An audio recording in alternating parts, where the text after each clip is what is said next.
Наш консул не остался за дверями.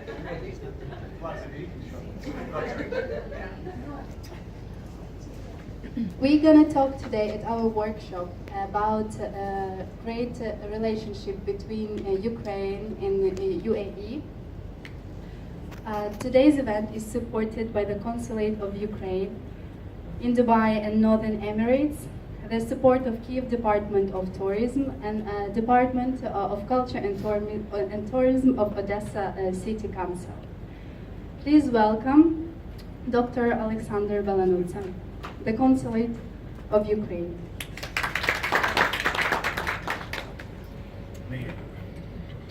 Доброго дня, шановні співвітчизники. Я думаю, що буде мене чути. Радий вітати всіх наших українців. Дуже приємно спілкуватися сьогодні українською мовою і ніхто нічого не буде розуміти. السلام عليكم مرحبا بكم معرفتي اللغة العربية طبعا ليست كافية لكني أحاول أن أتكلم بهذا اللغة احتراما لهذا البلد وأنا سعيد جدا وأنا أتشرف أن أحضر في هذه المناسبة لأمثل بلد أوكرانيا. Ladies and gentlemen, very good, bright afternoon. For somebody, maybe good morning. For us, it's a pleasure. For me, it's an honor to be here today to present my country, Ukraine. Welcome. I started with my native language, then I welcomed everybody in Arabic. Now, probably it's more preferable if we continue in English. There are some messages that I put for myself to be here today. Everyone who is honored to represent his country is a happy person, because every time we have a chance to talk about a country that you represent, that you love, that gave you everything, is probably something that you might be cherished for. You're very happy. You are pleased to say that, for me, Ukraine is the best country in the world, and everybody can have the same for their countries. Now, for me, being here today means that I am more even proud to say Ukraine more times than I usually do every day. People come to the consulate, to the embassy with different reasons, different questions that they need something, and I'm giving them, because my idea is to serve, to provide the service that people are coming. That's what exactly we as a country are offering our partners, our guests, tourism. We offer tourist services. Now, Ukraine starts with the embassy or the consulate. Everybody come to the consulate. I would like to welcome them, to give them as much assistance as they can. Because of some of maybe technical issues, we might not be serving fast as I would wish to, but we're still doing our best. Now, being here today, being a part of the team that represents Ukraine, I would like to say that Ukraine is peaceful, Ukraine is generous, is hospitable, probably one of the most hospitable nations in the world that you can feel once you come to Ukraine. Ukraine might be characterized by wonderful landscapes, by nature, by seas, by people, and everybody who would travel, he would see. For me, as the representative of the government, I would like to see that country rulers, country managers are doing everything to make sure that every tourist is secured, that every flight is provided with all necessary support from the airport to the customs, that everybody who is living the country is living with an ambition to come back again, because you cannot see even half of the country, even glimpse of the country with one visit. So we wish that the tourists who come to Ukraine will come back with a specific, definite desire to come back. Ukraine, having a touristic attraction, might definitely want to use tourism as a catalyst of economic growth.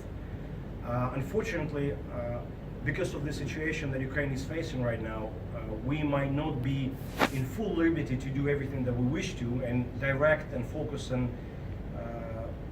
allocate all the funds for touristic attractions, for infrastructure projects. We have to still face some unpleasant aggression situation that we have, but nevertheless, we feel inside power to make sure that we are doing Ukrainian a touristic attraction. We want it to be within the middle of everything.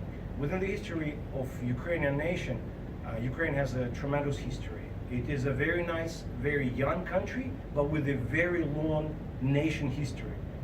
Ukraine has always been within, in between, among the geographical, geopolitical, geocultural interests. And that position in between allowed Ukraine to integrate everything which Ukraine is rich right now. We are tolerant, we are hospitable, we are giving everything we have for people who come and wish to enjoy the country with us. And this mentality of providing what we have is actually the key which we want to play with this sphere. So tourism is something which I may not know much about as a professional, but having been issued visas with touristic purposes more than any other type of visa allows me to say, to ascertain that many people are coming more and more to Ukraine with the number of people that are coming. We see Ukrainians who are coming to the Emirates. For the last 2016 year, we have 112,000 Ukrainians who visited Emirates. 2017, we had 167,000 of Ukrainians. Now, maybe the number of the Emirati citizens traveling to Ukraine is less, but 2016 and 17, when we had this visa issue, there was some issue. People didn't want to spend some time and didn't want to get a visa, so they would prefer to use 3-4 days of vacation to travel to other countries, beautiful countries. But we decided, and our government worked through the procedures to have the visa-free regime for the Emirates. As far as I'm representing Ukraine in the Emirates, United Arab Emirates is the country which has accredited us, and we, from our perspective, we did everything we could to, first of all, to eliminate all the requirements. I personally waived all the requirements for documents when I came, and I said, what I need is a passport and a smile. That's it. Maybe money.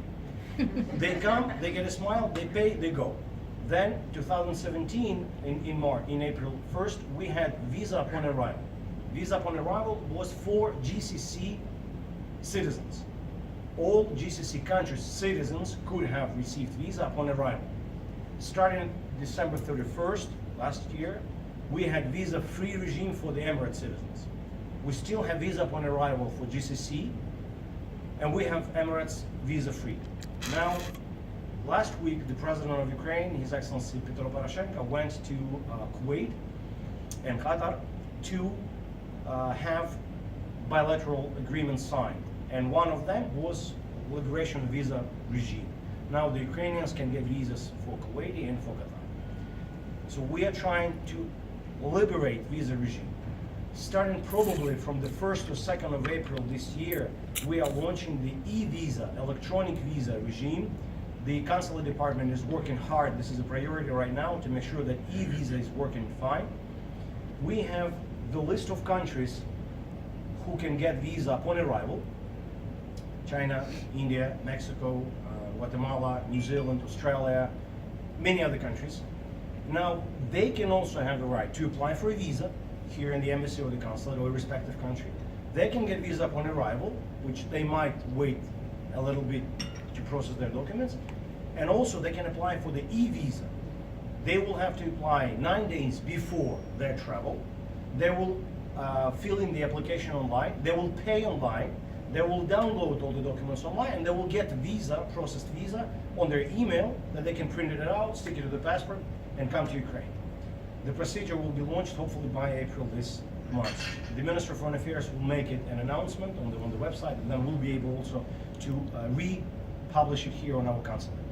By this, I believe the government is doing every single step possible to attract tourism to Ukraine so that they can enjoy our country, that we can share our values, because values, common values, is something that can get us united.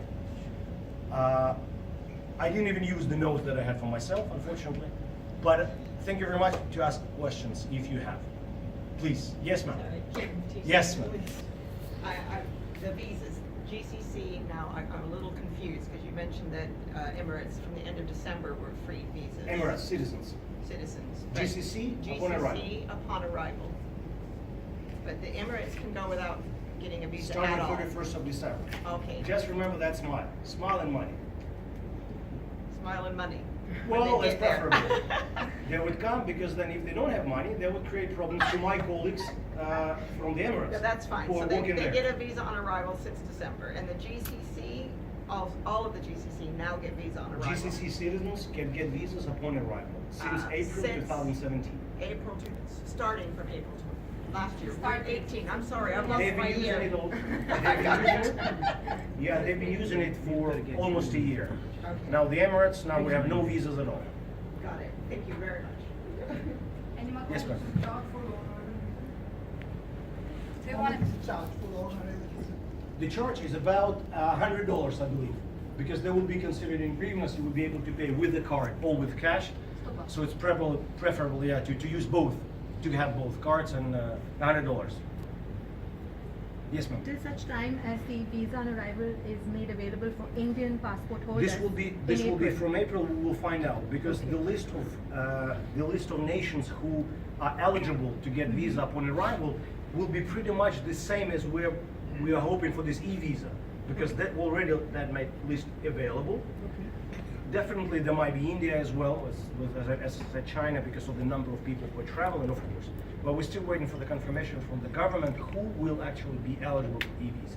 Okay, and my question is, are there any prerequisites for the e-visa? Do I need to have a Schengen visa on my passport, for No, ma'am. example?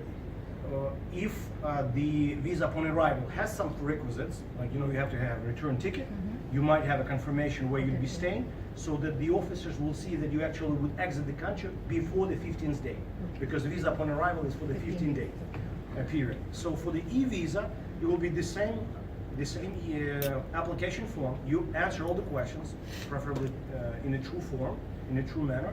We answer all the questions. They'll ask you, where's your hotel? You can scan the hotel. Whatever is invitation, you have that invitation. Whatever information you have, it's better to download for them. They will process it and get back to you with the visa. Okay, thank you. Yeah, invitation. Do you have any queue fast entry? Like, because last year I went to Ukraine, I waiting for the visa on arrival almost 3 hours. I apologize. This is probably not the worst time period that you had. And once again, I apologize for that. The reason that we are having these technical issues, as I said, we're launching new equipment to be able to scan the passports. Right now, the number of equipment that we had was 2 or 3 portions that we had in the airport Borispol, airport Juliani in Kyiv, airport Lvov, and Odessa.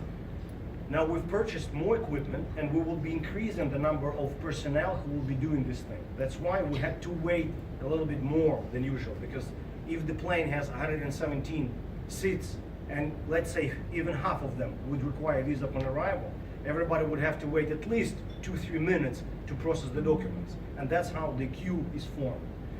Right now, everybody is doing this e-visa thing as a priority, as I said. So everybody would have a visa before. So you have the visa, so you go to the customs, to the front border service immediately without the consular section.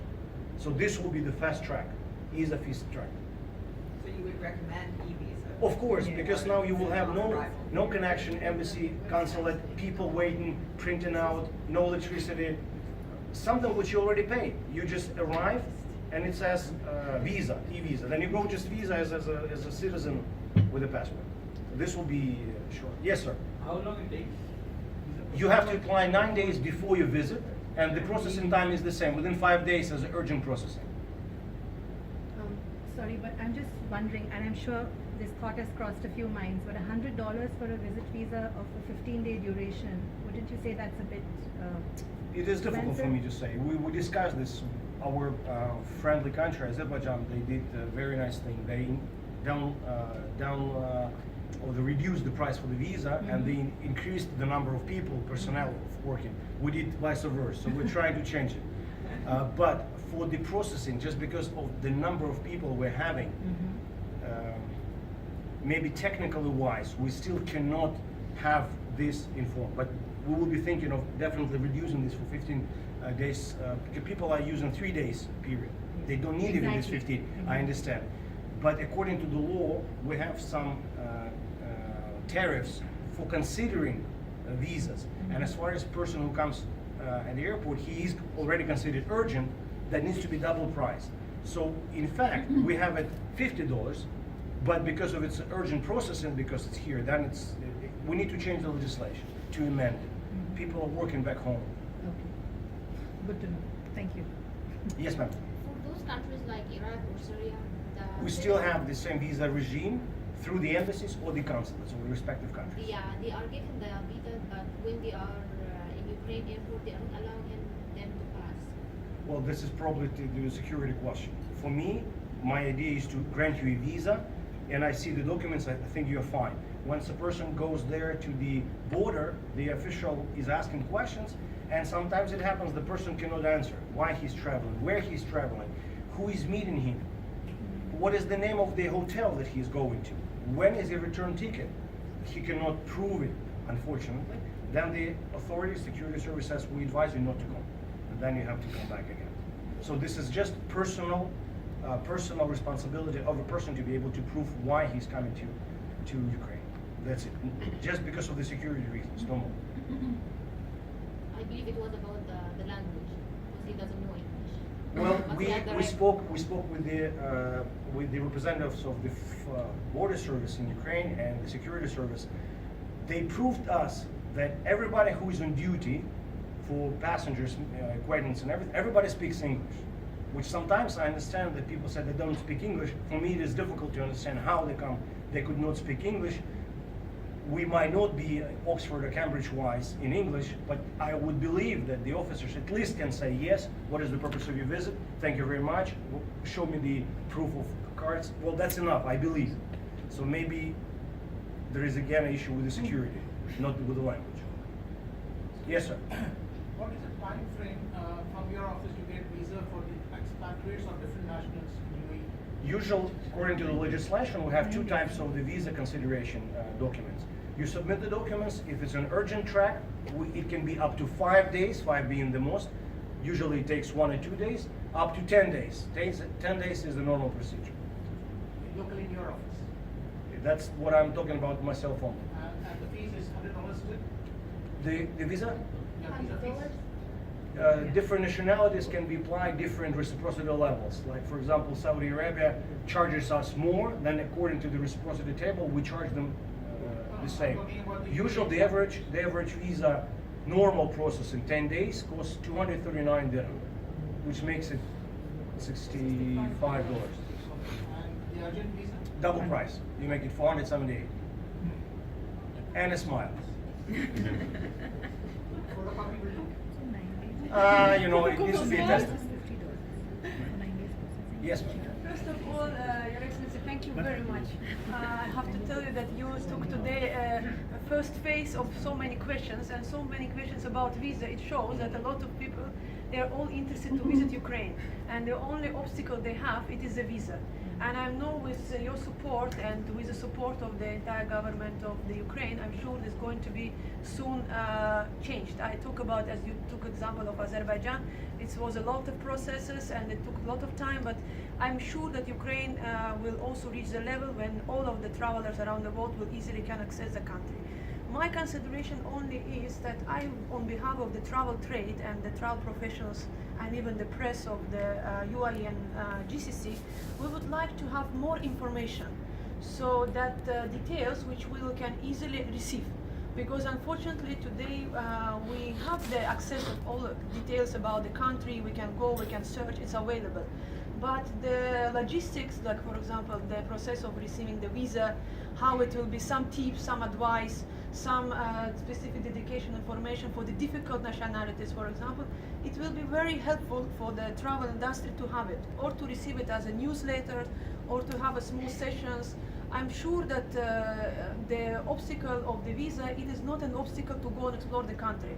I have the Chinese lady, she went through all the major cities of Ukraine herself, has been surprised of the hospitality wherever she met. She is not a very great speaker of English language.